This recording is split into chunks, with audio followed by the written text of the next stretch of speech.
É muito bom ter vocês novamente aí. Então, nós estamos no segundo encontro da disciplina de homilética. Como é que é? Homilética. Agora eu me esqueci. Homilética e retórica, o anúncio público da mensagem bíblica, né? Esse é o assunto da aula e nós queremos conversar sobre os 4 primeiros capítulos do livro, Manejando Bem a Palavra de Deus, certo? Esse é o nosso cardápio da noite. Antes da gente começar, eu quero chamar a atenção, especialmente da Sônia, a palavra Pregando em Nome. É um livro aqui que também eu esqueci de mencionar semana passada, aqui está na editora Concórdia, Pregando em Nome da Igreja. Ele, na verdade, ele é um manual para pregadores, de fato, né? Não é tanto, ele recupera muito daquilo que nós vamos fazer na disciplina, que é a questão da organização, do pensamento, que é a segunda parte, mas ele dá muito destaque. Ele foi escrito mais ou menos na metade do século passado, com o objetivo de ajudar no treinamento, então, dos pregadores, né? Isso foi nos Estados Unidos, e agora ele foi traduzido para o português, né? Então, quando eu estudei homilética, a gente não tinha o livro porque ele não estava disponível em português, mas as ideias que os professores traziam estavam muito semelhantes ao que o autor sugeria, né?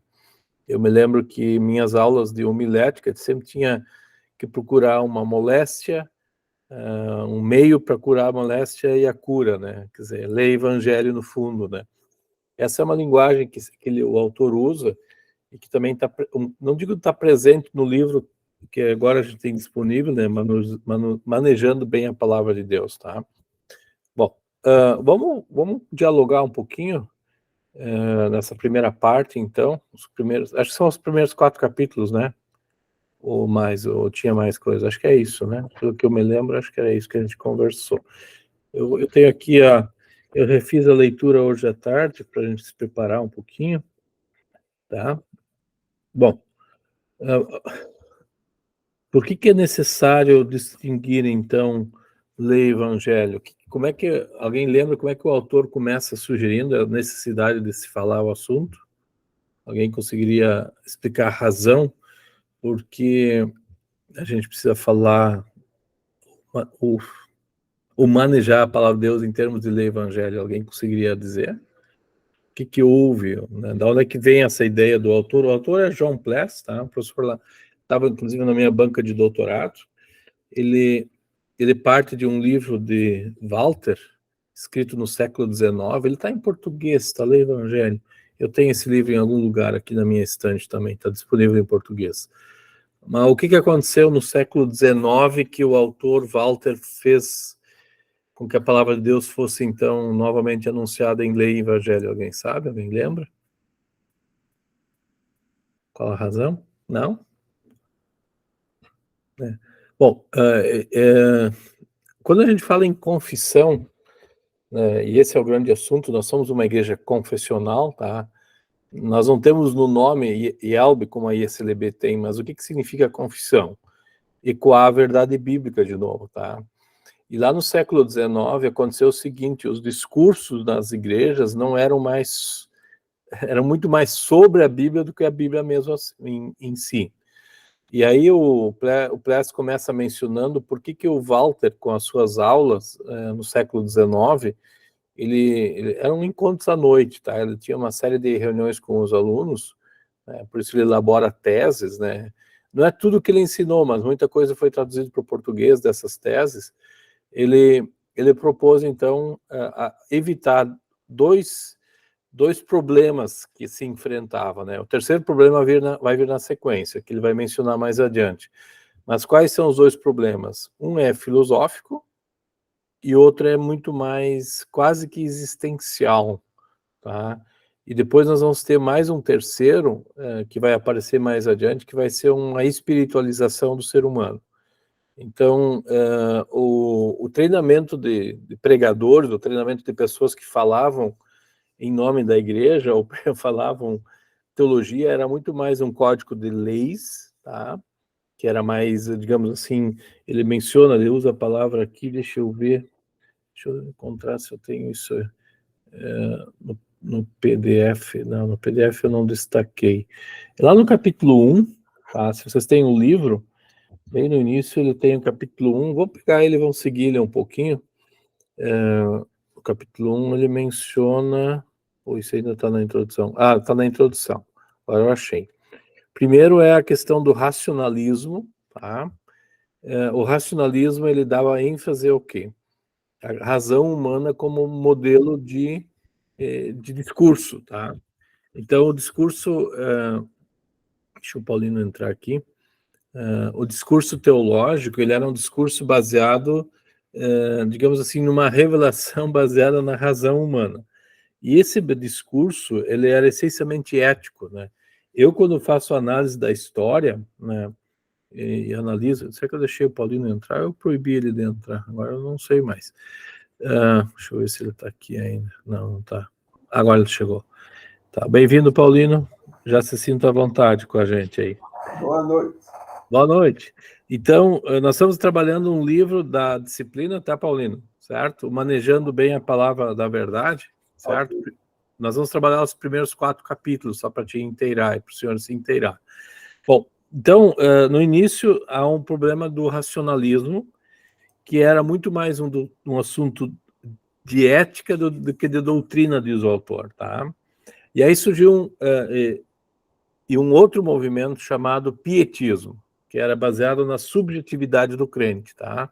Então essas duas experiências fizeram com que o discurso na igreja fosse mais um discurso humano do que teológico, tá? Então o Walter, que o livro é baseado nas teses do Walter, ele sugere então, a partir do século XIX, eu vou recuperar a confessionalidade. O que é a confessionalidade? Aquilo que está no sumário do credo, por exemplo, confessar o que Deus vai fazer, e não aquilo que o ser humano vai fazer, tá? Então, por exemplo, vamos falar de Lutero. Bom, Lutero não é usado na sala, na igreja, né? Vamos falar do Dia das Mães, tá? Como é que nós vamos falar do Dia das Mães? Tá? Como é que nós vamos falar do Dia dos Pais? Como é que nós vamos falar, sei lá, né? Nós podemos falar sim, nós temos ambiente para isso, sim, mas é na igreja? Essa é uma pergunta, tá? Então, se vocês forem fazer uma homenagem para o Dia das Mães na igreja, vocês têm que colocar que existe entre mães e filhos alguém. Quem é esse alguém? Jesus Cristo. Senão vai ser um discurso meramente humano, social, né, existencial. Dá para fazer? Eu diria que dá para fazer, mas eu colocaria isso muito mais fora do ambiente da igreja, pais e filhos, por exemplo, do que o pastor fazendo um culto para o Dia das Mães. Tá? Eu tenho essa crítica muito forte. Tá? As mães existem, aliás, isso é uma coisa interessante. Uma das leituras bíblicas que a gente geralmente ouve no Dia das Mães é aquela leitura onde diz que Jesus vai criar inimizade entre mães e filhas. Né? Esse é um problema para a gente. O pregador nunca prega sobre isso. Ele sempre foge, porque o dia é das mães, né? Quando na realidade não deveria ser das mães. É de Jesus com as mães e as filhas, os filhos, certo? Esse é o grande lance, tá? Você não vê no apóstolo Paulo, né, quando eles argumentam sobre a vida diária, essa vida isolada sem Cristo, né? Então, quando marido e mulher precisam ser tratados, né, idoneamente, há Cristo no meio. Quando patrões e empregados precisam ter respeito mútuo, há Cristo no meio. Quando pais e filhos precisam ser, digamos assim, ter respeito também mútuo, né? Porque os pais não são mais importantes que os filhos, né? Os filhos obedecem aos pais porque os pais vêm antes, mas os pais não podem irritar os filhos, diz o apóstolo Paulo. Em outras palavras, esse é o discurso teológico, esse não é um discurso sobre pais e filhos, é um discurso entre Cristo com os pais e os filhos. Não sei se entendem. Esse é o grande ponto da teologia, porque senão vai ser um discurso social, vai ser um discurso como qualquer outro, né? E nós, como cristãos, queremos manter, então, a confessionalidade em pé. Então surge o livro, tá? O livro surge, então, para justamente questionar esse tipo de discurso. Um, ele é mais filosófico, mais racional, e outro mais existencial. E aí virá um outro mais adiante, que é o espiritual. Né? As igrejas pentecostais que nós temos hoje no século XX, as de primeira geração e as neopentecostais de segunda geração, elas ainda não existiam, tá? Quando Walter produziu. Elas começam a surgir mais no final do século XIX, começa o século XX. Tá? No Brasil, por exemplo, a Igreja Assembleia de Deus é uma das pentecostais, né? Bem-vindo, Mauro, se sinta à vontade. Nós estamos conversando sobre o livro da disciplina, Manejando Bem a Palavra de Deus, tá? Não sei se... Ótimo, obrigado. Então, o autor, como faz referência a Walter, né, que é um autor teólogo confessional nos Estados Unidos, então essa experiência do pentecostalismo ainda não existia, certo? Então existia a experiência mais do Kant, do Hegel. Não sei se vocês lembram, alguém já ouviu falar em Hegel. Hegel é aquele cara da tese... Não, como é que é? Tese, antítese, aí tem uma síntese, Sônia, isso vocês devem ter aprendido na aula, né? Tem uma ideia, depois tem uma ideia contrária e se forma uma nova ideia. Tá? Isso seria mais ou menos o método, isso é uma filosofia, tá? Ele não é teólogo, nem o Kant, nem o Hegel são teólogos. Ambos são luteranos, incrivelmente. E tem um outro terceiro cara que vai dar origem ao pensamento pentecostal, que também é luterano, que é chamado de Schleiermacher. Tá? Que é um outro esse já é teólogo, tá? Ele vai dividir a teologia em áreas, tá? Como, por exemplo, área prática, área e assim por diante, tá? Mauro, estamos te vendo. Bem-vindo, Mauro. Perfeito. Então, o livro, inicialmente, ele surge, então, o Pless vai dizer, nós temos que falar sobre a palavra de Deus no meio das pessoas, e não sobre as leis, né, que as pessoas estabelecem, que é a filosofia, nem sobre a experiência da pessoa, tá? Então, por exemplo, se nós vamos ter alguns momentos específicos. Tá? O Paulino antes me perguntou sobre falar sobre finados, tá? Bom, você está diante de uma pessoa que foi muito querida, tá? Foi amada, né? E de repente vai ter que se despedir. Bom, esse é o lado humano da história. E você precisa chorar, você precisa lamentar, você precisa de um psicólogo, você precisa da funerária, você precisa do médico e assim por diante. Mas qual é a palavra de Deus sobre morte? Qual é a experiência de Jesus quando passa pela morte? Ele termina a vida ali? Não. A mensagem cristã, né, é que a morte não termina ali. A morte não é a última palavra. Aliás, o salário do pecado é a morte, sim. Isso é lei. Mas a palavra de Deus vai mais adiante. É o evangelho, né? O que é o evangelho? Que é aquela vida que vai ficar seca, vai apodrecer, vai virar pó, vai estar fria, essa vida vai ressuscitar. Então, esse é o grande consolo para nós, né? Não celebrar a morte, porque ela é dolorida, mas perceber que essa não é a última palavra de Deus. Esse o teólogo vai fazer. É difícil, é muito complicado, porque a dor das pessoas, o lado psicológico, o lado emocional é forte. E todos nós os temos, né? Você precisa chorar, inclusive.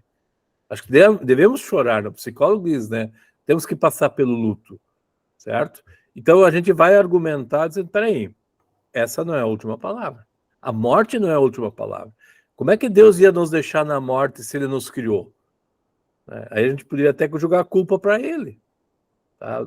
Eu entro em desespero e assim, já falamos sobre isso. Por isso, a distinção entre lei e evangelho, que é, digamos assim, já o capítulo 2. Certo? No capítulo 1, se vocês olharem ali, o Pless menciona seis características, acho que é no capítulo 1, ou é no 2 já?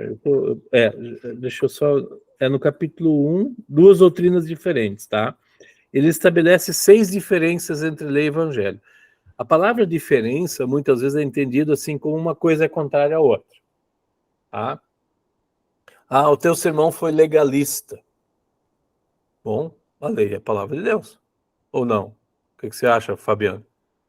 Ou a lei tem que ser jogada fora, só ficar o evangelho? Não, a lei é a vontade de Deus. Aliás, o evangelho vai deixar de existir quando Jesus estiver com a gente, porque ele é o evangelho. O evangelho é uma pessoa, certo? Não é uma ideia. Então, quando a gente promete, a gente num velório diz que haverá ressurreição, por que a gente pode dizer que haverá ressurreição? Nós temos a prova maior. Qual é a prova maior da nossa fé, da nossa agarrar? A ressurreição de Cristo. Não é essa a grande festa para nós? Sim, exatamente. Então, aquele ser humano que está lá, né, não porque ele crê, mas porque Cristo já ressuscitou. A minha fé se agarra a alguma coisa que é verdadeira, né? Não pode ser falsa, né? Então, o professor Pless faz 6 distinções, não separações, não paradoxais, que são palavrinhas, vamos separar a lei e o evangelho, né? Um luta contra o outro. Não, não é isso. A lei vai continuar sendo lei, o evangelho vai sendo evangelho. Muita gente achou que essa ênfase do Walter excluía falar qualquer coisa, né? Então, o pastor Mauro deve lembrar, pastor Mauro, somos os únicos pastores aqui, né? Um sermão não pode terminar com lei. Não sei se tu foi esse aluno do Weirich, né? Acho que deve lembrar um pouquinho. Havia essa ideia. Não, eu posso terminar com lei, porque lei também é a vontade de Deus. O apóstolo Paulo termina suas cartas com lei. O que são a segunda parte das epístolas, certo? É, de novo, recuperar as relações. Mas elas não servem para levar para o céu. Elas servem para você viver nessa vida, não é isso? Acho que é isso. Então, você pode terminar. Então, muita gente reduziu o discurso teológico, a organização das ideias teológicas em lei como sendo o caminho que leva ao evangelho. E aí termina o discurso ali. Hoje a gente está revisando isso um pouquinho. Até um artigo que eu li no final de semana, que é não uma crítica a esse livro aqui, porque esse autor aqui, o Kammerer, ele surgiu, eu disse lá na metade do século passado, para treinar pastores que não tinham mais condições, porque eles tinham outras ideias no ar, tá? E o Walter, então, ele foi usado justamente para chamar a atenção. Mas o próprio Kammerer, por exemplo, se vocês pegar o livro, vocês vão ver que o sermão pode ter objetivo de família. Obviamente que quando você quer um objetivo, eu quero falar para a família. Obviamente que você não pode esquecer Cristo, porque isso não é a palavra de Deus, é só uma parte da história. Por isso eu disse antes, quando o apóstolo Paulo quer tratar a relação marido e mulher, ninguém mete a colher. Não, Cristo mete a colher. Porque os dois são... né, Jesus está na criação dos dois. É isso que o Paulo vai dizer. Quando o patrão e o empregado, né, se relacionam, o patrão tem que ser bom patrão, o empregado tem que ser bom empregado. Mas entre os dois tem Cristo. Eu lembro da história de Filemão e Onésimo, eu já comentei isso. Paulo diz, olha, Onésimo é teu empregado, teu escravo, essa é a palavra certa que ele usa, mas é empregado. Mas lembre que ele é teu irmão também. Você tem essa relação cristológica, né? Então a palavra de Deus tem que ser pregada integralmente, não parcialmente. Esse é o grande ponto. Por isso a distinção vem. Essas 6 maneiras de distinguir, elas nos ajudam, tá, a saber o que é de fato o evangelho. Como eu disse há pouco, o evangelho é uma pessoa. É uma boa nova, sim, mas é uma boa nova em Cristo. Professor, seja evangélico. Mas eu só leio, só exijo. Eu não posso ser evangélico. Ninguém de nós é evangélico, porque o termo bíblico para evangelho é a boa nova. Quem é a boa nova? É Jesus. Não é o pastor, nem ninguém. Né? Eu posso ser menos brando? Posso, mas eu sou exigente. Tá? Aliás, quem exige que o filho morre? É o próprio pai, né? A gente já falou sobre isso semana passada. A exigência não é nossa. Nós vamos fugir da cruz. Né? Aliás, hoje de manhã eu fiz uma pergunta, né?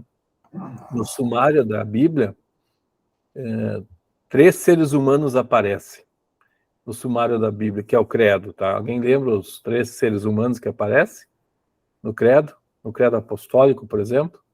Paulino, o senhor sabe? Quem lembra? Quem aparece lá? Quem são as pessoas que aparecem no credo? Pai, Filho e Espírito Santo? Não, isso é Deus, isso é teologia, certo? Pai, Filho, são 3 pessoas. Mas quais são os seres humanos que são citados no credo? Pilatos. Tá, Pilatos representa a gente diante de Cristo. Exatamente. Pilatos é o culpado pela morte de Cristo, certo? Mas ele representa todos nós, ok? Tem mais 2 seres humanos que aparecem. Quem gera Jesus? Maria e o próprio Jesus, né? E o próprio Jesus. Jesus também é homem. Percebem? Então, o ser humano está envolvido dentro da teologia. Isso é interessante. O Paulino mencionou as 3 pessoas da Trindade, certo? Cristo também é uma pessoa da Trindade, mas ele também é verdadeiro homem, ok? A gente não diz isso. Maria está lá. Maria é citada como alguém que gera Jesus, ok? mas Pilatos também é citado, inclusive no segundo artigo do Credo. Então, o ser humano está envolvido, sim, tá? Isso não faz com que nós sejamos meramente passivos ou meramente, como é que eu vou dizer assim, receptivos. Não, nós estamos envolvidos na história de Deus. Deus se envolve na minha história.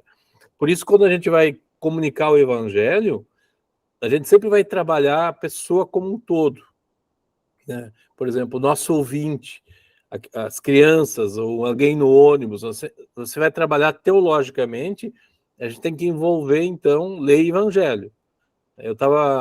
Nunca tinha parado para pensar sobre o que Paulo diz quando ele fala das marcas que ele carrega, o espinho na carne.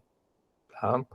Eu geralmente, se a Sônia lembrar, quando ela era membro da congregação onde eu atendia, eu falava que era uma dificuldade que Paulo tinha, uma necessidade, ou era a falta de uma esposa, ou era uma doença, e assim por diante. Mas aí, lendo melhor o texto de Gálatas, onde ele menciona o assunto, o espinho na carne é causado por pessoas que não acreditaram quando ele pregou. Quer dizer, o espinho não é uma necessidade de Paulo, ela tem a ver com, são as marcas, o estigmata. Estigmata são os sinais no catolicismo medieval que acompanham certas pessoas, né? Uma moça cheia de marcas, lembra? Jesus tem marcas, certo? Aliás, essa devia ser qual é a marca da igreja de Cristo? São as marcas que o corpo de Cristo carrega. Quais são? Os pregos, os furos na mão e o corte lateral. O meu professor de doutrina no tempo do seminário me ensinava, dizia, olha, Jesus continua com as marcas dos pregos e do corte. Isso não some, esses são os estigmatas. Para isso Jesus veio, para se tornar mortal, para morrer em meu lugar. Então, quando o apóstolo Paulo fala das feridas dele, da dificuldade dele, é causada pelo evangelho, e não por uma necessidade dele, por uma falta dele. Não sei se estão entendendo. É isso que a gente tem que fazer, porque senão a Bíblia ia dizer, vamos falar das minhas necessidades, o que eu preciso? Esse não é um discurso bíblico. Por isso eu falei antes, no Dia das Mães. Será que tem um Dia das Mães? Ou nós temos que colocar Cristo entre mãe e filhas? Percebe? Mãe e filho, certo? Então, o discurso teológico não é um discurso filosófico, nem sociológico, nem psicológico, ele é um discurso teológico. Então, o que o autor sugere é que a gente reavalie o que a gente está fazendo, isso a partir de Walter, né? Como o ser humano, digamos assim, não é o objeto do discurso divino, mas Deus, tá? Ou a santidade que Deus nos dá. E isso é interessante porque é aí o capítulo 2, que é bem curtinho, o título é A Elevada e Difícil Arte. Por que é elevada e difícil? Porque a tendência de a gente se meter no meio. A gente dá um jeitinho, né? Dá uma de Sara, que ela estava velhinha, o filho não vinha, e de repente vamos dar um jeitinho, né? Tá aqui Agar para ti. Pega ele, dá um jeito e vai ser um filho. Não, Deus diz não é isso. Não é dessa forma. Tá? O filho nasceu, inclusive, de Agar, né? Alguns vão dizer que são daí descendem os ismaelitas é Ismael, né? Que se descendem os árabes. Não sei se é verdade. Acho que não é bem verdade, tá? Eu já disse isso também, mas acho que não é bem por aí. Então é uma dificuldade, porque às vezes a gente tem digamos, a dificuldade de falar a palavra de Deus a partir da revelação. Né? Claro que nós temos que pregar a palavra de Deus como toda, mas nós temos uma analogia da fé. Tá? Para quê? Por que a história de Sara com Abraão existe? Por que a história de Davi existe? A gente sabe muito bem que, por exemplo, Deus às vezes transforma o mal em bem. Tá? Deus faz isso, mas olhando a partir de Cristo. Lembro daquela mulher, já te dou a palavra, Paulino, aquela mulher nas muralhas de Jericó, como é que é o nome dela? Alguém lembra? Raabe, né? A Raabe era quem? Provavelmente era uma prostituta. Provavelmente ela estava lá num lugar público, certo? Uma mulher em lugar público era considerada não de casa, não da casa, literalmente.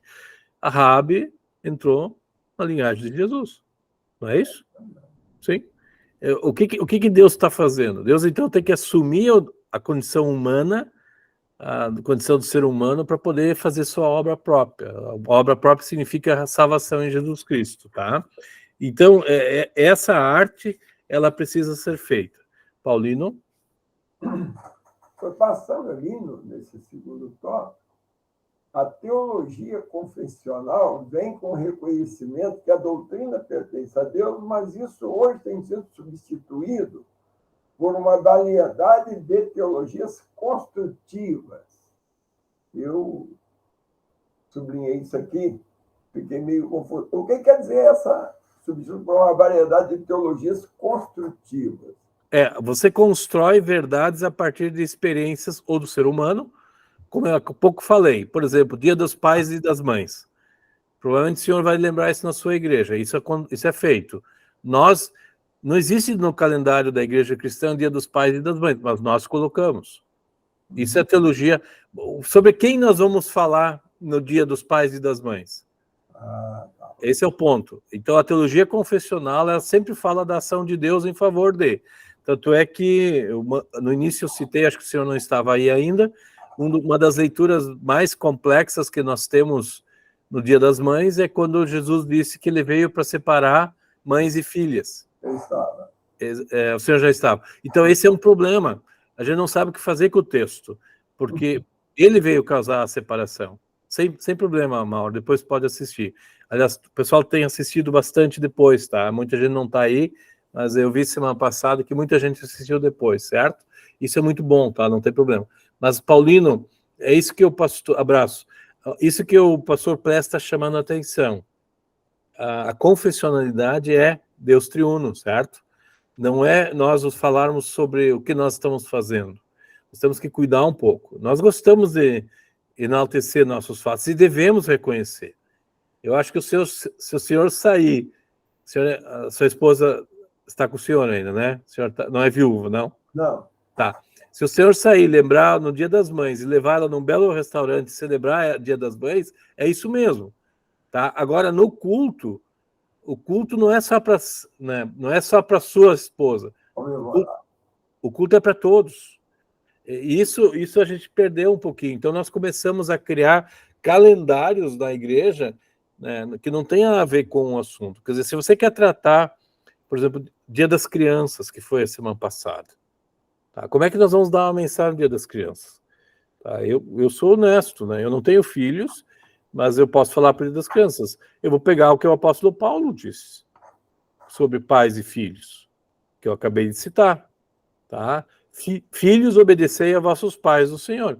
Pais, não irritei vossos filhos. Isso significa que as crianças e os pais são iguais em Cristo, certo? Agora, cada um tem função distinta.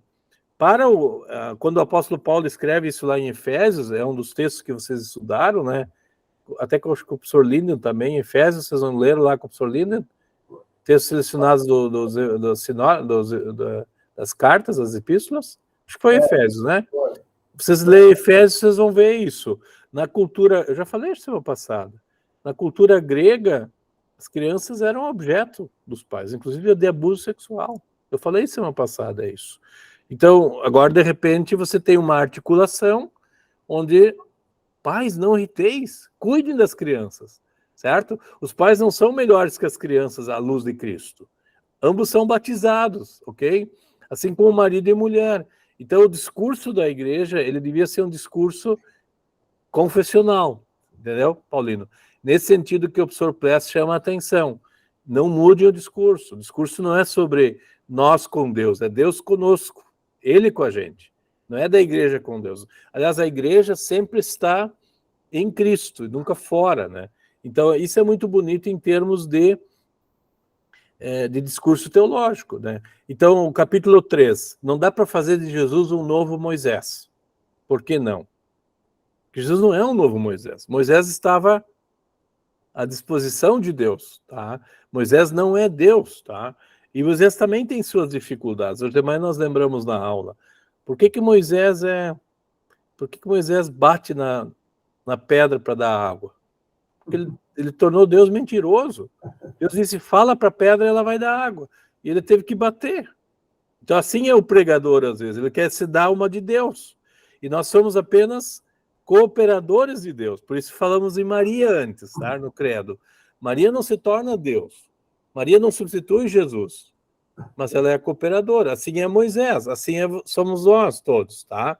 Como pastores e leigos, certo? Então, dentro dessa perspectiva, não dá para fazer de Jesus o novo Moisés. Ele é único. Ele não é Moisés, certo? Então, o capítulo 3 recupera Cristo como evangelho, e não como Cristo como um novo legislador. Fala, Paulino. A questão de Moisés bater na pedra, eu podia fazer um paralelo disso com uma questão esqueci agora, a questão do tradicionalismo. Porque, bem, eu penso que Moisés bateu na pedra porque antes, Jesus, quando Deus falou com ele sempre usou lá o cajado, as coisas. E quando Moisés chegou lá, parece que ele tinha que bater na pedra. Eu penso que ele ficou com dúvida. Se eu falar a pedra, mas se eu bater, ela faz porque eu tenho experiência passada. O que o senhor acha? Esse é o jeitinho que a gente quer dar, né? Isso é satânico, né? O jeitinho é Satanás. Brincadeira, meu, Paulino. O que eu estou querendo sugerir é o seguinte: quando Deus diz, a coisa acontece. Esse é o grande ponto que uma das... Lutero vai descobrir isso, né? Quando ele estudou Gênesis 1, como é que o mundo é feito? Pela palavra. O mundo não passou por um processo de evolução, certo? Então, diante da palavra, vocês têm um sim, um amém, ou uma rejeição. Tá? Ou você crê, ou você rejeita. Então, você tem dois tipos de pessoas: pecador penitente ou impenitente. Não tem um meio termo. Então, quando Deus disse, isso aqui é por ti, ou faça isso, e você diz, não, eu quero fazer outra coisa, certo? É o que acontece. Então, nós tornamos Deus mentiroso. Não, na verdade, nós é que somos impiedosos. Então, para você evitar o pecador impenitente, que é aquele que diz, não quero, e aí ele entra em desespero, como aconteceu com Judas, por exemplo. Jesus tinha dito, tu vai me trair, cara. Jesus viu tudo antes. Ele disse a mesma coisa para Pedro, tu vai me negar. Não foi isso que ele falou? Os dois personagens são pecadores. Os dois, eles não são diferentes, certo? Só que aí, como é que a gente sabe? A história de Pedro a gente continua. A história de Judas, a Bíblia se cala, não vai falar. Tu não pode julgar Judas. Aliás, isso é uma das outras coisas que o pregador não faz. Ele prega a palavra. Ele não prega o dia do juízo hoje, como muitos querem, né? Não nos compete pregar o juízo. O juízo cabe a Deus separar o joio do trigo. Então, não é o pregador que vai fazer. Então, toda essa dimensão, de novo, de manusear a palavra de Deus, né, é não transformar Jesus num novo Moisés, evitar a ideia de transformar Jesus num exemplo, né? Jesus não é um exemplo porque eu tenho que fazer igual a ele. Eu até vou fazer, depois a gente até pode falar como Jesus como exemplo numa outra perspectiva, horizontal, mas para chegar ao céu, não. Eu não posso usar Jesus. Jesus é uma dádiva. Tá? Ele se entrega por mim. A santidade dele é minha. Por isso, nós manuseamos os meios da graça. Nós não manuseamos uma ideia. É uma pessoa. Tá? Nós estamos falando de uma pessoa. Não estamos falando de uma... Vamos meditar. Na realidade, ao meditar, quando Maria meditava nas coisas que Jesus dizia, não é um exercício racional. Porque aí você é kantiano. Kant, ou Hegel. Eu posso ir por aqui, posso ir por ali e vou fazer a coisa, né? Vamos falar sobre o Dia dos Pais e das Mães como Jesus quer que seja. Não dá para fazer isso. Nós não estamos autorizados para fazer isso. Por quê? Quem quer ser o salvador do pai e da mãe, ou dos pais e dos filhos? Jesus, e não o pastor, certo? Então, o teu discurso é deixar Cristo ser Cristo na vida das pessoas. Esse é o grande lance, porque senão você vai tornar um carnal da vida, vai ser um filósofo que vai pensar e vai dar conselhos. Aliás, o catecismo de Lutero, seu Paulino, o senhor deve conhecer ele bem, o catecismo de Lutero é colocar a Bíblia de tal forma que ela esteja presente, ela seja a autoridade. A Bíblia é um sumário, o catecismo é um sumário da Bíblia, mas são passagens bíblicas que elas sejam de fato a autoridade, e não o pregador. O pregador não é autoridade. Nós nunca temos a doutrina correta. A Bíblia exposta é a doutrina correta. Os irmãos de Bereia foram ver se aquilo que Paulo dizia era verdade. Então, Paulo não é a doutrina correta, é a doutrina dos apóstolos que é objetiva, mas também que é uma pessoa. Então, esse discurso, esse é o nosso discurso como igreja. Então, qualquer coisa antes da gente pensar, dizer o que dizer, nós temos que recuperar aquilo que é confessional. O que é confessional? Aquilo que é bíblico, tá? Esse é o grande ponto aqui dos primeiros capítulos. O quarto capítulo, aliás, lá no capítulo 3, eu não sei se vocês têm página, no capítulo 3 ele menciona um cara chamado, deixa eu ver se eu encontro aqui no PDF, Adolfo Köberle, tá?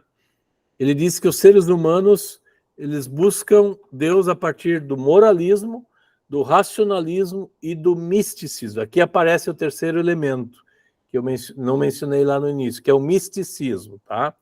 O moralismo, diz ele, busca acessar a Deus com o pressuposto de que nossas boas obras melhoram o nosso status diante de Deus, tá? Então, o que eu fiz é melhor, e Deus vai me aceitar porque eu fiz de boa vontade. Não, isso não leva ninguém para o céu. Isso leva, no máximo, até o túmulo. Tanto é que no túmulo a gente lembra das coisas bonitas que as pessoas fizeram. Não deveria ser o discurso na igreja. No dia de finados, Paulino, você não devia falar do que a pessoa fez como cristão. Você devia falar o que Cristo fez pela pessoa. Não sei se se lembrem. É diferente. Se eu for aqui ele participou de um movimento aí social muito importante e tal, acabou ali. Só que a mensagem cristã é eterna. Você vai falar do que Cristo deu para esse corpo frio a eternidade. Não sei se estão captando, tá? O segundo elemento, depois do moralismo, tem o racionalismo. Eleva a razão humana, confundindo sabedoria humana com revelação de Deus. Tá? Esse é o segundo problema. Aí vocês viram, o primeiro é o moralismo, que é o Hegel, o segundo é o Kant, razão, ou o Hegel também, que tá da ideia de que eu posso agora fazer minhas escolhas, tá? Substitui a vontade de Deus. Pô, eu vejo, é dramático falar isso. Mas será que eu posso mudar o que Deus me deu, por exemplo, na sexualidade, nas relações de trabalho? Eu brinquei, final de semana, eu dei um sermão aqui no departamento, no conselho diretor, eu brinquei que a lei da união estável, eu tinha mencionado semana passada para vocês a lei estável, eu mencionei que José e Maria cumpriram a lei da união estável? Não? Isso eu não mencionei. Então eu estava ainda refletindo sobre o sermão. Mas se vocês olhar bem, José e Maria vão para Belém a pedido de quem? Alguém lembra? Quem manda eles para Belém? Como diz o texto, Lucas. Quem pede para José e Maria ir para Belém? O governador, não. O imperador. É uma lei do Estado. Lembra? Segundo o decreto lá, foram para lá. Eles estão indo, eu não sei se eles já estavam casados, né? Porque a gente sabe muito bem que José não queria assumir Maria.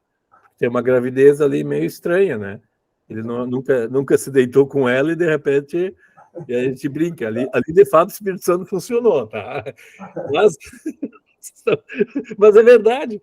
Aí eu fiz a conexão dizendo, essa é uma lei da chamada união estável. O governo diz, olha, se você se deitou com alguém, você está com o rabo preso.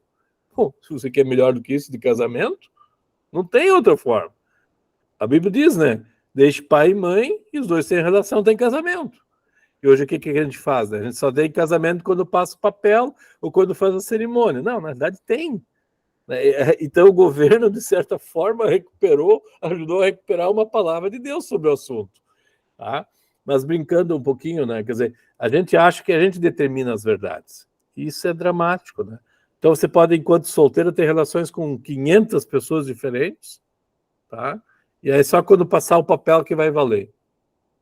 Não é dessa forma, né? Na Bíblia nós temos personagens fazendo isso, né? Lembra de Judá e Tamar? Né? O que Judá faz, né? Ela vai pegar uma mulher que no fundo era nora dele, E vai gerar um filho. Né? Então, veja de novo como tu vai brincar com isso? Bom, Deus está ensinando alguma coisa. Você não queria que ela tivesse filhos, porque eu acho que o irmão tinha morrido, né? E aí ele tinha que assumir ela. Era estranho, né? Você, como cunhado, tinha que assumir a cunhada, né? Mas era isso que ele estava prescrito. Deus tinha dito isso. Não é legal para a nossa lei, talvez não, mas Deus pediu. Não era para dizer, não pergunto pela moralidade. Dá para perguntar nem sempre. A mesma coisa é a relação sexual, outros tipos de relações. É muito complicado o assunto, tá? Então a gente tem que olhar para a autoridade bíblica do assunto, tentar entender isso. Por que essas questões são ditas, né? No caso de Judá e Tamar, a gente sabe muito bem que está na linhagem de novo de Jesus. Isso vai acontecer, vai adiante, tá? Mas o terceiro problema que o Köberler menciona é o chamado misticismo, que busca a imediata união com Deus por meio da experiência emocional. Isso é bem neopentecostal ou pentecostal, tá? E isso o Walter não enfrentou esse misticismo, certo? Podia até já existir, porque muito do que nós vamos encontrar no pensamento neopentecostal, ele é um fruto do pietismo e do racionalismo.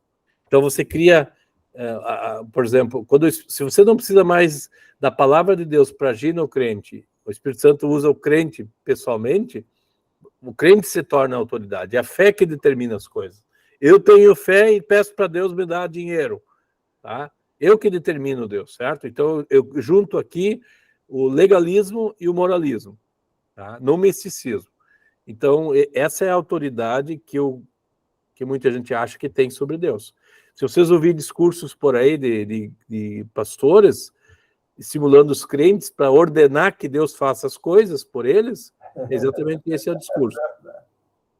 Não é novidade, né, seu Paulino? Eu já presenciei. Isso é normal entre nós, certo, Sônia? A senhora também sabe disso do que eu estou falando. Como é que eu vou ordenar a Deus? Eu sou criatura, ele é o Criador. Como é que eu vou poder fazer isso? Tá?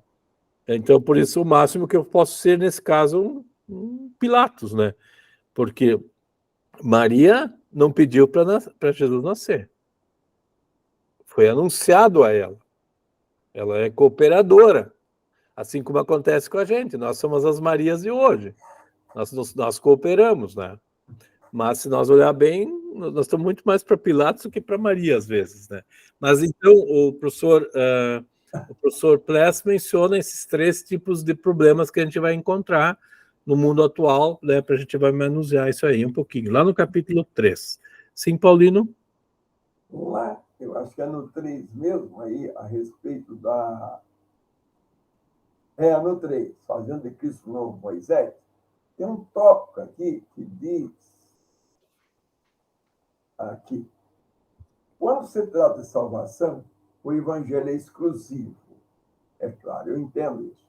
Exclui todas as obras humanas da salvação. Mas aí tem um trechozinho ali, até as obras operadas em nós pelo Espírito Santo. Essas 2 obras não são a raiz, mas o fruto da fé. Eu entendo que obras, como disse Tiago, tem que ser uma consequência e não uma causa. Agora, eu fiquei meio ali, porque até as obras operadas por nós, pelo Espírito Santo, quer dizer, achei meio estranho isso ali no meio. Tá, eu detectei já o problema do senhor, tá? O senhor está no Espírito Santo, não do Espírito Santo de Deus, tá? No estado do Espírito Santo. Existe uma ideia muito presente, eu vi ela já até do presidente Ayelba, talvez eu já tenha falado isso dessa forma também. Jesus faz a justificação e nós somos a santificação, tá? E vocês vão ver que não é isso que o autor está dizendo. Até a santificação é obra de Cristo, certo? E esse é um ponto que a gente não apresenta. Por quê?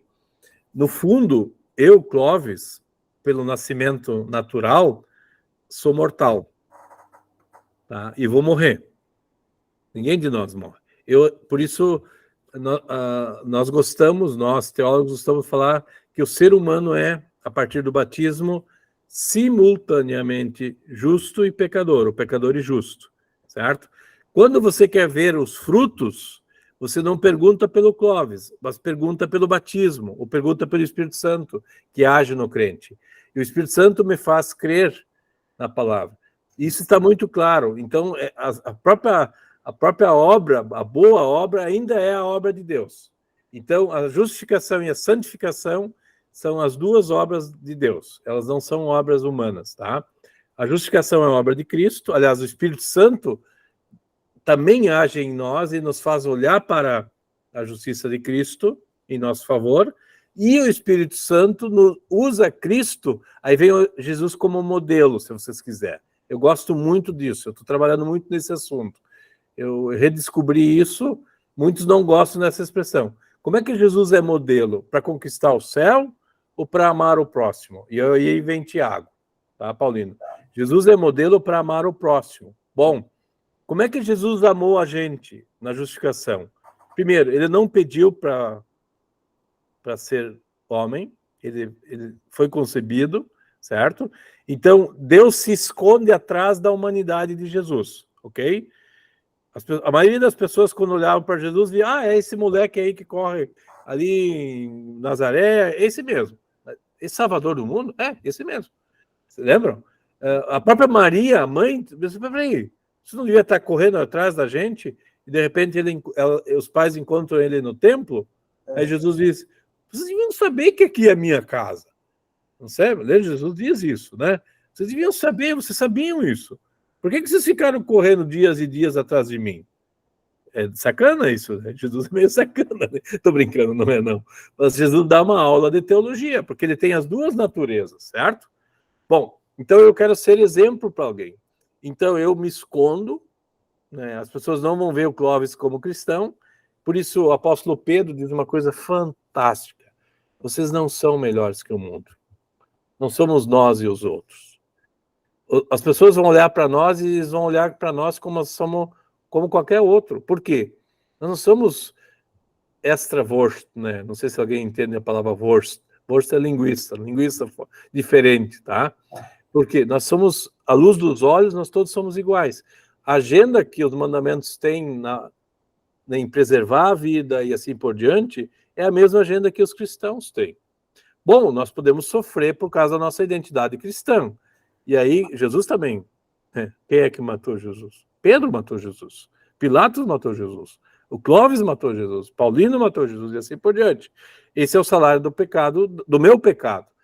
Mas Jesus tem um outro elemento. Além de se esconder, né, ele podia ter mandado todo mundo para o quinto dos infernos. Ele podia ter assoprado algo e mandado aqueles soldados que vieram prender ele sair voando, né? Aliás, tem um soldado que diz, né? Se tu és de fato filho do Deus vivo, desça da cruz. Lembra que isso é dito? E Jesus, Quer dizer, ele se esvaziou, ele não fez uso. Né? Então, como nós vamos mostrar para o mundo a nossa santidade não em nós, em Cristo. Então, nós olhamos para os mandamentos como sendo a vontade de Deus. Então, o exercício que eu fiz há pouco, quando eu disse que Maria e José foram a Belém cumprindo uma ordem do imperador romano, nós vamos também valorizar as ordens, mesmo que elas parecem estranhas, né? Nós agora estamos com uma outra lei, a Lei Geral de Proteção de Dados da Pessoa. Falar mal do outro é comum, é muito cultural. Todos nós fazemos isso. As igrejas estão cheias disso, certo? Essa lei vai dizer assim, não, você não pode falar mal. Tem que se controlar, senão você vai pagar por isso, certo? Então, esse é o 8º mandamento, que nos foi dado na criação, ele não foi nos dado numa lei própria. Os mandamentos estão impressos no coração desde Adão e Eva. Mas alguém tem que nos ensinar a não falar mal do outro, que é o governo, que é a lei, percebe? Então, de novo, eu estou distinguindo o que é lei e o que é propriamente evangelho, tá? Então, a gente precisa mostrar para o mundo, quando Lutero coloca os mandamentos no final do catecismo, na tábua dos deveres, ela continua vontade de Deus. São os primeiros mandamentos. Aliás, os mandamentos também servem para nós ir para a ceia, né? Nós vamos examinar a nossa dignidade à luz dos mandamentos, e não à luz das ordens da igreja, tá? não são as ordens da igreja. Tá? Eu gosto de ouvir e estudar a palavra de Deus. Eu gosto. E se eu não for num culto domingo, eu não deixei de gostar? Não necessariamente. Então não é uma questão matemática, não é uma questão estatística. A estatística serve para o mundo. As pessoas gostam de números. Aliás, Atos nos ensina que o número é contado, mas de repente deixa de se contar o número dos fiéis. Eles são incontáveis, né? Então, essa é uma situação, Paulino, que nós vamos separar, distinguir justificação e santificação, mas ambas são obras de Deus. Então, se você quer usar Jesus como exemplo, use ele como alguém que se esvaziou e alguém que se escondeu. Tá? Esse moleque, onde é que está teu Deus, se você estivesse no primeiro século? Lá, ó, pendurado na cruz. Esse é meu Deus. Certo? Esse é meu Deus, que sangrou até a morte. E hoje eu errei, então. Vou ter que pedir, fazer minha penitência. A senhora faz sua penitência com o seu pastor, não comigo, né? Pois é, mas não, vou fazer minha penitência com Deus, né? Porque hoje eu abordei essa questão da justificação e da santificação, né? Numa conversa com a minha esposa e meu filho, na hora do almoço, que ele estava aqui, falando dessa questão da justificação da graça de Deus, que nós recebemos um presente, mas que nós temos que cuidar desse pacote, desse presente, né? Que eu até mencionei isso. A justificação é um presente, Deus me deu, é de graça. Só que eu preciso receber esse presente e tratar ele. E isso é santificação. Eu não posso ser um irresponsável. Eu preciso cuidar desse presente. E uma das formas de cuidar do presente é eu me dispor a fazer alguma coisa por Jesus, por Deus, tal. A questão que ela falou que eu estou estudando, né? Porque está meio tenso, né? Muito trabalho, muito estudo, tal. E aí, mas eu vi que eu errei. Tá, eu vou. Esse é o assunto do quarto capítulo, tá? Que é a mistura, tá? O quarto capítulo mexe com, vai lhe ajudar um pouquinho, tá? Eu diria que o senhor não está errado. Eu só faria, não me faria um bolo de tudo isso, tá? Isso eu não quero. Eu vou fazer. Como é que volta de novo? Vamos ao teu exemplo. O senhor foi na Santa Ceia os últimos meses? Foi. O senhor foi? Todo domingo, cara. O senhor, nós temos ela em todos os cultos, que é muito bonito, tá? O que a senhora recebe no participar da ceia? Corpo, sangue, pão e Corpo e sangue de Cristo. Não, tranquilo, é isso mesmo. O corpo e sangue de Cristo, que são a sua justiça. A sua justiça são o corpo e o sangue de Cristo. A sua santidade são o corpo e o sangue de Cristo. Certo? Então, a santidade não é sua. Então, quando nós vamos testemunhar para o mundo, e acho que para mim o melhor testemunho é esse, dizer para o mundo que nós continuamos pecador.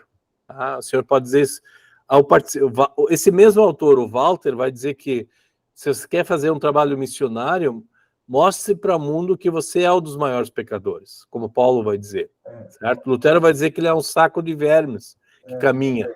Tá? O que significa isso? Significa que quando eu participo da ceia, eu estou dizendo para todo mundo que a santidade não é minha, é a de Cristo. Tá?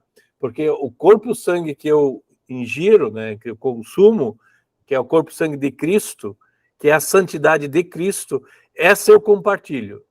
Mas a sua esposa provavelmente já chegou em alguns momentos que disse, peraí, o senhor é santo? O senhor não é santo. A minha também questiona, isso não é santo. Né? Até no início do casamento, a minha esposa questionava, porque ela achou que casando com o pastor, metade dos problemas estava resolvido. Né?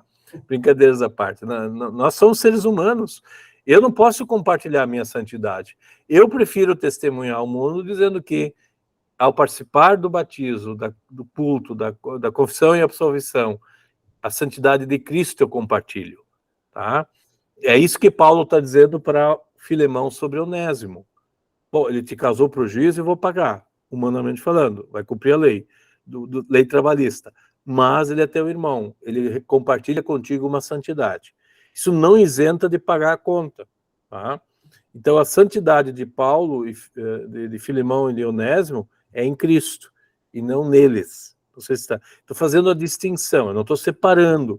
Não dá para separar o Cristo por nós e o Cristo em nós, né? Se vocês quiserem usar essa expressão. Eu não gosto muito dela. Tá? Eu vejo que, por isso, justificação e santificação sempre são obras do Espírito Santo. Senão nós tornaríamos um quarto artigo do credo, seu Paulino. E a igreja não está no 4º artigo do credo. Ele está em que artigo do credo? O senhor lembra? Terceiro. No 3º. Está na obra do Espírito Santo. Senão seria assim, Pai, Filho, Espírito Santo e igreja. Ou crentes, que muita gente quer. Tá? Por isso você, na igreja, você não separa o joio do trigo. Não dá para separar, você não sabe. Hoje até eu estava fazendo uma prova para essa semana, nós estávamos falando sobre igreja. A Bíblia não fala igreja visível ou invisível, a Bíblia fala das duas coisas. Crer de coração, mas em algo exterior. Tá? O que é o que você se agarra? A santidade de Cristo, ao pão, ao vinho, ao batismo, à Santa Ceia. Lá Cristo está. Bom, se lá está Cristo, lá você vai encontrar a igreja. E Cristo é distribuído na igreja, certo? Então você tem, se nós não falamos de igreja visível e invisível, mas nós falamos dos dois, né? Não sei se captaram a imagem, né? A igreja é só do crente, da fé, que a maioria dos protestantes falam, certo? Então tem uma predestinação um pouquinho por trás. Ou a igreja está lá onde está a autoridade da igreja, que é o padre, que é o catolicismo, certo? A estrutura hierárquica e assim por diante. E os luteranos vão dizer, não, você precisa ver a igreja onde a palavra é administrada e os sacramentos são dados, né, Sônia? Semana passada falamos sobre isso, mas você precisa crer nisso. Lá você tem a igreja. Então as duas coisas andam juntas. Tá? Não sei se captaram o meu ponto, porque senão... ao que eu me agarro? A igreja não é invisível. Eu me agarro. A fé é uma coisa invisível. A fé é uma coisa de dentro. Não. Eu tenho que enxergar, eu tenho que comer e beber. Eu tenho que ser batizado. Né? Eu tenho que ouvir o sermão, percebem? Isso não me torna... Isso não me faz membro. Quem me faz membro são esses objetos. É essa palavra para mim. Isso é por ti, caramba. Não é pelo outro. Por isso vocês vão administrar a palavra de Deus muito mais como uma dádiva do que como uma exigência. Né? Porque quem vai estimular que você faça boas obras, Paulino? O Espírito Santo usando a palavra. E não o Paulino com a sua esposa. Certo? Então, ou com o seu filho, ou o pastor com os membros, certo? Por isso o apóstolo Paulo, ele não é legislador.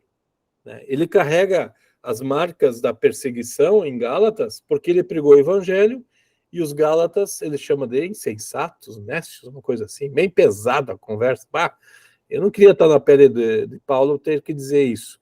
Eles queriam se tornar judeus, eles queriam ser o 4º artigo do credo. Eles achavam que aquilo que eles faziam tinha que ser, de novo, parte da fé cristã. E pior que tinha um cara muito amigo de Paulo junto, que é Pedro. Pedro colabora com isso. É verdade. Não, é sacana. Pedro é sacana ali. Não, e Pedro... Bom, eu estou sendo irônico, né? Mas é mais ou menos isso que acontece. Né? Pedro vai dizer, Paulo está dizendo coisas difíceis. É que Pedro debandou, né? Pedro caiu de novo no judaísmo, no novo legalismo. E isso tem muito a ver, né, quando a gente cria um 4º artigo no credo, né? A gente tem que dizer ao crente, né? Nós vamos ser mortais, nós vamos morrer igual. Nós somos frutos da obra de Deus. Isso nós compartilhamos. Então, Lutero, no comentário a Pedro, acho que eu mencionei semana passada, eu vou mencionar de novo, eu li muito isso, porque eu preguei sobre isso sexta-feira. Lutero vai dizer, eu sou um mendigo dizendo a outro mendigo onde é que está o pão da vida, que é os meios da graça. É Cristo. Tá? É isso que eu vou fazer. Eu não vou compartilhar a minha santidade. A santidade é o ganho. Essa eu compartilho, que eu ganhei. Então vocês e eu vamos compartilhar isso que eu quero que vocês façam nessa disciplina. Homilética e retórica, vocês vão organizar as ideias de tal forma que elas façam sentido para as pessoas. Vocês não vão falar uma coisa ao léu, sem um ouvido. Tem que ter um ouvido. Tá? O apóstolo Paulo vai dizer, nós pregamos porque as pessoas precisam ouvir. Como crerão se não há quem pregue? Por isso nós pregamos. Tá? Não precisa ser um palanque no potreiro, né? Não sei se você sabe o que é um potreiro, né? O Fabiano acho que sabe o que é um potreiro, né? Aquele cercado do gado, né? O cara vai, se põe lá, né? Vai, sempre dizia aqui. Mas não, nós temos um ouvido, né? Nós temos que ir para Nínive e pregar. Os ninivitas precisam. Como é que eles vão se salvar se não há quem pregue? ou vamos fugir, dá uma de Jonas, né? Não, nós vamos lá, Deus quer que a gente vá. E quem são os ninivitas, muitas vezes? São os que estão do lado da gente, né? Diariamente, inclusive, né? Então, esse é o papel que o teólogo vai fazer. Então, nós vamos manusear e não vamos fazer a mistura, por quê? Porque nós queremos que Cristo seja, de fato, a santidade que nós compartilhamos. Tá? Nós vamos nos tornar um... Né? Aqui o cara, no final, menciona alguns casos, né? Menciona aborto, homossexualidade, que são assuntos muito complicados, tá? Como tratá-los, não é fácil, tá? À luz da palavra de Deus, né? O apóstolo Paulo faz isso, o apóstolo Paulo teve problemas, mas eles não deixaram de tratar os assuntos, tá? Então, vocês têm aqui toda essa dimensão toda aqui, tá? O que mais? Bom, para hoje é isso aí, né? Eu acho que nós não precisamos ir mais adiante. Acho que a gente trabalhou os primeiros 4 capítulos, né? Nós ainda vamos ter, hoje é dia 17, nós temos mais um encontro semana que vem, tá? No dia 31 eu não posso, daqui a 2 semanas eu estou num sermão, num distrito aqui em Porto Alegre, e aí, então, a semana que vem a gente pode se reunir ainda para falar um pouquinho da segunda parte, não do livro, mas mais da tarefa que se tem, que é organizar as ideias, né? De colocar uma certa ordem, tá? Por que é bom colocar uma ordem no discurso? Porque há uma lógica, o ser humano pensa, tá? Quando a gente não pensa mais, é sinal que não há lógica, certo? Então a gente precisaria ter uma certa argumentação seguindo um parâmetro, né? Não repetir ideias, fazer com que as ideias fluam, né? Assim como estamos tentando fazer isso aqui agora, tá? Eu tentei seguir um roteirozinho, que são os primeiros capítulos, e mostrar para vocês como organizar as ideias, certo? E agora, semana que vem, então, nós vamos falar sobre a AP2 um pouquinho. Então, a gente não vai trabalhar, mas vocês podem agora... Acho que o livro está bem encaminhado, e aí vocês podem depois organizar as ideias e colocar lá a atividade. O professor Hubert, que é da sala, ele está reagindo com vocês lá? Tranquilo? Eu não falei com ele sobre isso ainda, não olhei mais lá. Tranquilo? Tá bom? Paulino? Hoje eu estava lendo esse livro. O senhor comprou ele? Já tinha ali em casa, né? Já tinha ele em casa. Que bom. Eu estava lendo hoje, inclusive, ele aborda a questão da variedade, da justa posição de lei e evangelho, né? Tá. E aborda umas questões também aqui, nesse aspecto que o senhor falou, de ter um começo, um meio e um fim, né? Isso. E sempre a abordagem também do Iagman precisa terminar com o evangelho, né? Eu gostei.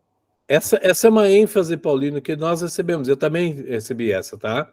Mas quando eu olho para as cartas de Paulo, eu pergunto, mas peraí, mas isso é lei. Lei é a vontade de Deus também. Então, percebe? As exortações da carta aos Efésios que vocês leram, né? Vocês têm isso lá no discurso, no final. A carta é um registro. Aliás, o único sermão que parece que nós temos no Novo Testamento é a carta aos Hebreus, tá? É um sermão de fato. Ok? Hoje de manhã nós estávamos conversando sobre isso numa aula, sobre ética, e a gente começou com o sermão de Hebreus, certo? Onde Deus estabelece a comunidade. A comunidade não é um grupo de pessoas, a comunidade é estabelecida por Cristo, cabeça, como sacrifício, como... Na realidade é mais do que isso. Hebreus diz que Jesus é o templo, o sacrifício e o sacerdote. Está tudo nele. Não tem mais Jerusalém. Acabou Jerusalém. Acabou o templo. Acabou o sacerdote, o sumo sacerdote. Jesus é tudo isso. Interessante essa linguagem, né? E está tudo nele. Você agora não precisa... Bom, você sabe que no Novo Testamento não tem igrejas, né? Tem o templo que é destruído e tem as sinagogas, mas não tem assim um plano de Deus construir igrejas. Isso vai começar no século 4 e 5. Né? E nós temos esse modelo. Nós vamos ter que ir para a igreja, tá? Num local definido. E Hebreus vai falar, né? O pastor Pedro também fala de uma igreja espalhada, não de uma igreja só local. Mas nós temos uma igreja local que se reúne em casas. Certo? Nós temos as casas, né? Na casa de Filemão, por exemplo, Filipos, né? A igreja se reúne. Então tem as duas coisas, né? Não dá para jogar uma coisa fora sempre, né? Então, essa é uma discussão bem interessante, bem bonita, tá? Bem legal, né? Pra gente ter. Por um lado, não é só na igreja, por outro lado, a igreja existe também. Tá? Não sei se. A gente faz as distinções, não separações, não paradoxais, tá? Acho que isso é importante. Mais alguma pergunta? Mais alguma questão?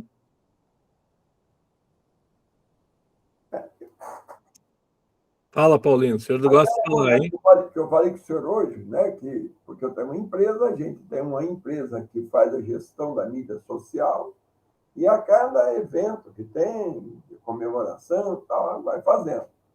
E aí hoje, de repente, me bateu na cabeça, falou, olha, tem que fazer a mensagem de finado, né? E vamos fazer alguma coisa. Peraí, mas eu estou estudando isso aí, seria uma maneira também de aprimorar, né? De praticar, né? Como o senhor diz, a teologia é prática, né? Perfeito. E eu fazer. Só que amanhã eu tenho que entregar essa matéria, né? Tem que fazer até amanhã de noite. E é um tempo curto. E é um texto, assim, é uma coisa também muito curta, porque essas questões de comunicação de empresa, mídia social, não é 20 minutos de sermão, não. É 20 segundos. Eu sugiro para o senhor falar a Bíblia, a palavra de Deus para quem morreu, ou alguma coisa, ou para os vivos, certo? Uhum. Não vamos falar para o morto, não, vamos falar com os vivos, né? Então, se você quer algo em finados, né? Eu sou a ressurreição e a vida. Ninguém morre, certo? Eu não sei se o senhor poderia criar um slogan rapidinho.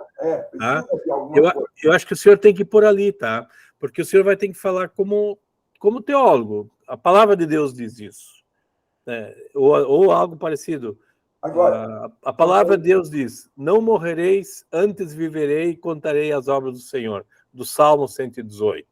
Davi faz isso. Só que quando eu digo isso, estou falando de evangelho, né? Uhum. A minha preocupação é, aplico lei e evangelho ali? Mas a morte já é lei. Que... Percebe? Você não precisa criar. O PS vai dizer isso. Não empurra mais o cara para uma lei. Use a lei que já está revelada. A morte é lei. O salário do pecado é a morte. Uhum. Percebe? Agora tu tens que ser tão criativo e dizer: peraí, essa não é a última palavra. Nós todos estamos enfrentando isso, certo? Os túmulos caiados, os túmulos que o cal está saindo, né? Assim por diante, isso já é lei pura, se você quiser. Já é consequência de uma situação do ser humano que não tem controle da sua vida. Mas alguém disse: não, eu cuido da tua vida, eu te dou vida. Mas Deus não nos criou para morrer, certo? Aliás, isso é interessante, eu gosto muito isso eu aprendi com Lutero também, um trocadilho. Quando Deus disse lá para Adão: se vocês comerem desse fruto, vocês vão morrer. Né? Gênesis 2, 16 ou 17. Aí Jesus disse: comam do fruto da videira e vocês terão vida e vida em abundância. É o antídoto, certo? O que é o fruto da videira que Jesus está se referindo? Ao pão e ao vinho, à Santa Ceia. Então, Lutero vai dizer assim: ao participarmos da Santa Ceia, nós temos o remédio da eternidade. Nós já não morremos. Tá? Mesmo que depois de participar da ceia a gente vai morrer. Mas nós não morremos por causa de Cristo. Certo? Isso é muito bonito, isso é muito consolador. A coisa não está em mim. Eu me agarrar a isso, é certeza de que aí eu canto o Castelo Forte, né? Se vieram roubar os bens de o lar, que tudo se vá. Proveito não desar. O céu é nossa herança. Por que alguém pode cantar isso? Eu canto isso. Eu cantei com o pessoal aí no final de semana. Então, essa é a certeza que a gente tem em Cristo, né? Então, o senhor explora isso um pouquinho, seu Paulino. Seja curto, né? Breve. Né? O senhor, depois eu quero uma parte do cachê ali, tá?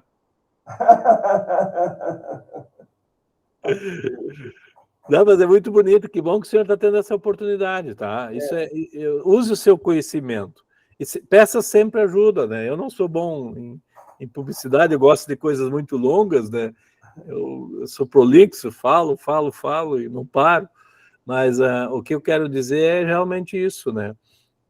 Seja pontual, né? Essa última não é a última palavra de Deus. Deus tem uma palavra a mais do que está ali. Valeu mesmo. Ganhou o dia. Já ganhei a mensagem, eu sei que eu vou falar. Ah, ótimo, que bom. Depois o senhor compartilha comigo, tá? Ok. Tá bom? Muito obrigado pela companhia de vocês. Depois que o vídeo processar pelo Google, né, está sendo gravado, eu vou compartilhar com vocês, certo? E ele estará disponível também. Sim, Fabiano? É interessante essa questão, né, de hospital e sepultamento, a lei já está ali, né? Você chega normalmente com o evangelho. Mas tem casos, né, que a gente vai fazer um sepultamento e que a lei só está ali para a família.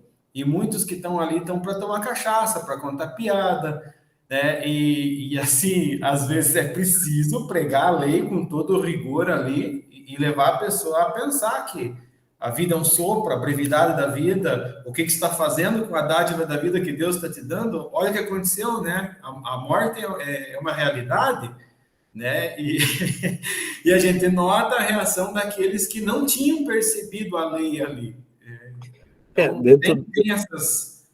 Dentro das diversas concepções, né, que as religiões trazem, né, a morte é apenas uma passagem, né? A Bíblia vai falar que é um sono, mas sono no Senhor. Aí tem o estado intermediário que nós valorizamos e falamos, né? Você deve ter aprendido isso em aulas de sistemática, né? É importante lembrar disso, né? Quer dizer, se a Bíblia, desculpe, se a vida é uma dádiva e de repente entra no meio uma morte, é juízo, como eu acabei de falar, né? Então, a morte não vem com o pecado de Adão e Eva, a morte vem no anúncio de Deus, né? Na palavra de Deus, ela, no fundo é isso que está acontecendo. Então, não é a consequência aconteceu que a morte foi cumprida, né? Cumpriu a palavra de Deus sobre o ser humano. Então, esse anúncio ele faz parte, Fabiano, concordo contigo. Eu acho que sim, mas aí tu tem que ser safo, inteligente, capaz de articular isso de forma que as pessoas percebam, né, que aquilo lá não é só uma passagem, tá? Que Deus também tem controle. Por isso eu disse para o Paulino, essa não é a última palavra de Deus sobre o ser humano. Deus já disse, salário do pecado te leva à morte. Por outro lado, Deus disse, eu sou a ressurreição. É o mesmo Senhor. Percebe, Fabiano? E aí concordo contigo. Tá? Então eu não olharia para o beber o morto, né, ou celebrar a morte, eu olharia para aquilo que a palavra de Deus diz, né? Então, porque olhar para o lado ético, Jesus não fez isso com os malfeitores na cruz, tá? Não fez, ele não julgou, você não viu, né? Os dois estavam no juízo. Mas o que Jesus disse, né? Vocês dois não podem resolver seu problema, eu posso, né? Hoje estarás comigo. Eu posso dizer isso, então esse é o grande consolo para um deles, pelo menos, né? Então a gente vai trabalhar com consolo. O Pless vai dizendo mais adiante nos textos, né? Se quer pecar, peca pelo lado evangélico, né? É difícil isso, certo? Mas é isso que é o que Deus quer, né? Quer dizer, o salário do pecado continua, vocês e eu vamos morrer, ninguém vai ficar para semente, né? Ou só se tiver um arrebatamento, né? Então, em caso de arrebatamento, esse carro ficará desgovernado, né? Então, é brincadeira, né? Mas o ponto é a mortalidade está aí, né? Não temos como fugir dela. A gente pode ter uma sobrevida, mas a gente não consegue resolver a morte. Não dá para fugir. Mas não é sobre isso. Eu não queria terminar com o Evangelho, né? O encontro, né? É isso que o seu Paulino vai fazer. Estou curioso para ver o que ele vai fazer. Tá bom? Sônia, quer dizer algo? Tá mais tranquila hoje? Nós só. Eu vim mais para escutar. Eu só li o primeiro capítulo, um pouquinho do segundo, mas, pastor, vou aproveitar rapidinho, saindo um pouco, mas é que minha neta está aqui hoje e ela tem 10 anos, e devido a umas situações que a gente está passando, eu acabei explicando para ela assim que a gente costuma ver na televisão, então bandido cometeu atrocidades, daí os familiares aqui se revoltam, não tem justiça, Deus não é justo. Aí eu falei, não, gente, Deus é tão justo, que bastou o homem comer do único fruto. Tinha árvores no planeta inteiro, ele foi comer daquele, só daquele. Então Deus é tão justo que por causa de comer uma maçã, o fruto, né, ele condenou à morte. Aí ficou todo mundo assim, a neta ficou com o olho desse tamanho, eu assustei ela, né?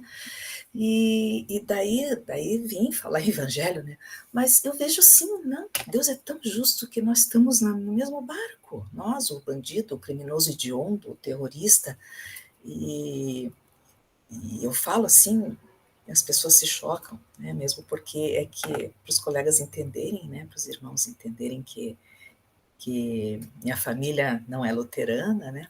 Nem eu lidero um grupo de estudo aqui em casa, onde são todos católicos, só tem minhas 2 filhas, graças a Deus, né, no grupo de estudo, que foram, fizeram profissão, fizeram a instrução, né, na igreja luterana, foram confirmados lá, né. Mas esse grupo exige muito, então, por isso que essa disciplina para mim é importante. Do jeito que eu estou falando aqui, né? Eu fiz um raciocínio assim, eu vou para cá, eu vou para lá. Eu me aposentei ano passado porque a culpa é da Covid. Mas realmente, eu estou com muita dificuldade, eu demoro muito tempo para elaborar um texto, um parágrafo, né? Então é muito importante a disciplina para mim. Mas com relação... Deixa eu te ajudar um pouquinho, né? O que o Fabiano falou, né? Quer dizer, quando a gente vê o juízo, né? Então isso é lei, tá? O juízo ela é uma quebra de uma lei que foi estabelecida. Deus disse: eu não como do fruto, e o homem comeu. Existe uma quebra, né? Então isso é de fato.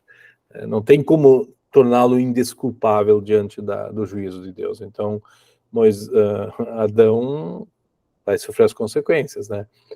Os bandidos, ou sei lá, todos eles quebram a lei. Nós quebramos as leis simples, né? E nós não deveríamos ser, por isso eu disse antes, nós não deveríamos ser modelo no sentido de uma santidade que nós temos, mas à luz dos olhos, tentar levar ao máximo a palavra de Deus a sério. Nós não conseguimos, certo? Então, nós compartilhamos a nossa pecaminosidade no sentido não de um pecado proposital, né? Não sei, tirando em qualquer coisa, tá? Mas nós não conseguimos refrear. Por isso eu perguntei para o Paulino, né? Foi a Santa Ceia. Cristo compartilha a sua santidade comigo, não a minha com ele, tá? Não é daqui para lá, é de lá para cá, porque o corpo dele é perfeito. Ele se fez pecado por nós.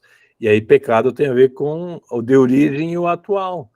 Então, quando vocês e eu tivermos que lidar com o pecador, e nós tivermos um pecador que está, digamos assim, quebrantado por aquilo que aconteceu, é o caso de Pedro. Né? A gente sabe pelo relato bíblico que quando Jesus olhou para ele, ele se lembrou, certo? Aquele olhar lá é lei pura. Não é consolo e conforto, certo? O consolo e o conforto vem depois, né? O João vai dizer lá em João 21, quando Jesus apacenta minhas ovelhas, e fala 3 vezes. Aí Pedro de novo sentiu que Jesus estava julgando ele. Não, apacenta, cuida. Você continua sendo importante. Né? E Pedro não percebeu, né? Pedro se sentiu magoado, né? E não, Jesus não está dizendo isso, né? Jesus o amou, Jesus cuida dele, né? Tanto é que Pedro continua na igreja, por mais que ele vai cair de novo lá na frente. Paulo vai chamar a atenção de Pedro. Espera aí, cara, você sabia? Você sabe o que é o evangelho e está exigindo das pessoas a circuncisão, a guarda do sábado e assim por diante. Tá? Não é por ali. Tanto é que a relação entre os dois não é das melhores, certo? Mas se você lê Pedro, a carta de Pedro, há um belo exemplo evangélico. Eu me debrucei sobre Pedro nas últimas semanas, eu vou apresentar um estudo daqui a 2 semanas, no dia 31. Gente, é rico, muito rico, a gente não valoriza muito Pedro. Tá? A gente pega alguns assuntos de Pedro, como sacerdócio, nação santa e tal, mas a cristologia de Pedro é como de Paulo. Bom, está na Bíblia por isso, né? Como de João, como de Paulo, e assim por diante. Né? Eu fiquei muito animado, né? Lutero percebeu isso. Aliás, Lutero usa Pedro logo depois que as pessoas começaram a fazer a reforma meio que às pressas, né? Assim, meio no chinelão, assim, o Karlstadt derruba tudo, casa com uma menina que não era para casar, porque ele era sacerdote, ele era padre. Aí, para mostrar que ele tinha quebrado as leis, ele se junta com uma menina de 16 anos. Né? E Lutero vai questionar isso, tá? Ele celebra a ceia sem as vestes litúrgicas, que estava todo mundo acostumado com aqueles negócios dos monges, dos padres, e de repente ele vem com uma roupa apaisana, né? E dá os 2 elementos, forçando as pessoas a receber. Aí Lutero diz, não é por ali, cara. Cuida das pessoas, ame as pessoas, tá? E o cara foi assim, né? Era bem mais velho que Lutero, inclusive. Mas, então, o que a gente vai fazer? primeiro a gente tem que entender as pessoas, né? Ao ponto, como diz o Fabiano, às vezes a festa não é apropriada, né? É choro e dor, né? Os romanos e os judeus copiavam um pouquinho, os romanos pagavam alguém para chorar num velório. As carpideiras, né? Não sei se vocês conhecem essa história. Então, por exemplo, aquele filho da viúva de Naim, provavelmente tem um grupo de pessoas na frente chorando, lamentando a morte. Não sei se a mãe está chorando, tá? Mas a sociedade era organizada assim, né? Porque alguns queriam se ver livres. Brincadeira à parte. Não, é sério. Romano não chorava por ninguém, mas homem chorando por alguém. Não. Os romanos eram, assim como os gregos, a sociedade era estratificada, né? Os homens tinham poder, as crianças não tinham, as mulheres não tinham, os escravos não tinham. Quem é que participaria? Tá? Então, é uma situação complexa, né? Mas que bom que a gente pode ter a relação próxima, Sônia. Então, tu tens meus contatos, entra em contato, pergunte, né? Assim como o Paulino fez, e vai me dar um bom cachê, vai resolver meu final do mês agora, né? Brincadeira, Paulino. Não, é por ali, não. E é uma das coisas muito bonitas. Me perdoe, eu ri alto aqui porque eu lembrei de uma história de um grupo de senhoras que queria fazer um grupo de canto com o nome Carpideira, sem conhecer o contexto do nome, né? Então, elas queriam ir fazer canto fúnebre, né? Então Eu foi acho muito que sim. engraçado, né? As carpideiras faziam isso, elas choravam, literalmente, né? Literalmente. Mas, Sônia, que bom que a senhora tem esse pequeno púlpito, né? Lutero vai dizer que o pai do lar, o cristão do lar, ele é o bispo do lar, né? Quer dizer, ele administra a palavra, ele não administra suas ideias, por isso a palavra é importante. Tá? Viu, Paulino? Não é o senhor compartilhar a sua santidade, né? O senhor vai compartilhar a santidade de Cristo. Isso é teológico, tá? Nós continuamos sendo teológicos. Então, por isso a gente tem que revisar, o início da conversa era esse. Até onde o nosso discurso é sobre Jesus ou é Jesus de fato estando na nossa vida. Então, senão você vai criar uma agenda diferente, né? Ninguém quer isso, tá? Nós queremos que a palavra de Deus permaneça. É isso que a gente está fazendo. Tá bom? Fiquem bem, já é 1h30 conversando, quase 1h30. Uma bela noite que a gente teve, né? Depois eu compartilho o vídeo e a gente pode, então, se aproximar mais aí da nossa caminhada como teólogos, né? Manuseando a Bíblia e a teologia. O que nós estamos fazendo aqui é a parte teológica, tá? A gente pega a Bíblia e faz a parte teológica, teologia, né? Bíblia e teologia, que é a nossa pós, tá? Então, você está usando o texto bíblico e esse texto está entrando na corrente sanguínea das pessoas que estão ao seu redor. Tá? É isso que a gente quer com essa pós, que é ajudar vocês a saber o que dizer, a dar esperança ao mundo. Tá? É isso que a gente faz biblicamente falando. Isso é muito bonito, tá? Isso é muito salutar e muito agradável. Né? Deus quer que isso ocorra. Ele quer continuar sendo ouvido, né? E tá contando com vocês e comigo. Muito bem, Deus acompanha vocês, estamos à disposição e, se precisarem, entre em contato comigo. Um grande abraço, que Jesus acompanhe a todos. Obrigado pela companhia, pastor, Sônia e Paulino. Deus abençoe vocês aí. Obrigada, Deus abençoe todos. Boa noite. Boa noite.